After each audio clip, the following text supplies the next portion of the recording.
தாராபுரங்க, சத்யா நகர் 18வது வார்டுங்க. இங்கே ஒரு 50 குடும்பம் வசிக்குதுங்க.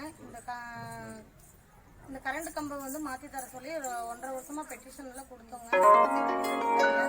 அதனால் இப்போ பார்த்துட்டு காங்கிரஸில் இருக்கிற செல்வராணி மேடம் கிட்ட வந்து இந்த கோரிக்கையை சரி பண்ணணும்னு சொல்லி முன்னாடி வச்சுருக்குறோம். இது சீக்கிரமாக எங்களுக்கு சரி பண்ணி கொடுக்கணும்.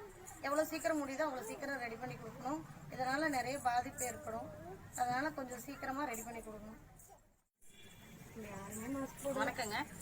தாராபுரம் சத்யா நகர் 18ஆம் நம்பர் வார்டில் இருக்கோம். இப்போ பார்த்தீங்கன்னா கம்பம் வந்து ரொம்ப நாளாக பழுதடைஞ்சிருக்குன்னு 1 வருஷத்துக்கு மேலே ஆச்சு. இது எந்த ஒரு ஆக்ஷனும் இது வரைக்கும் நகராட்சியும் எடுக்கல, மின் வாரியத்திலிருந்து எடுக்கல. பல முறை இவங்க பெட்டிஷன் கொடுத்துருக்காங்க, எந்த ஒரு நடவடிக்கையும் இன்னுமே எடுக்கல. இப்போ மழை காலம் அப்படிங்கிறதுனால நிறைய ஒரு பாதிப்பு வருது.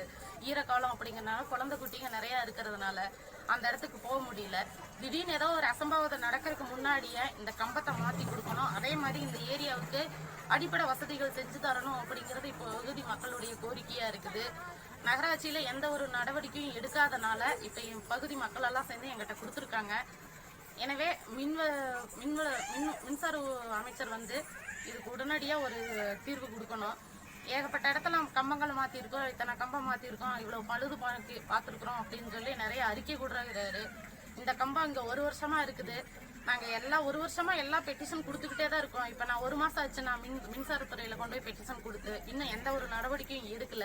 இதுக்கு உடனடியாக ஒரு தீர்வு கிடைக்கல அப்படின்னா இப்பகுதி மக்களை திரட்டிட்டு நகராட்சியை முற்றுகிடுறதா ஒரு அறிக்கை வெளியிடுறேன். நன்றி.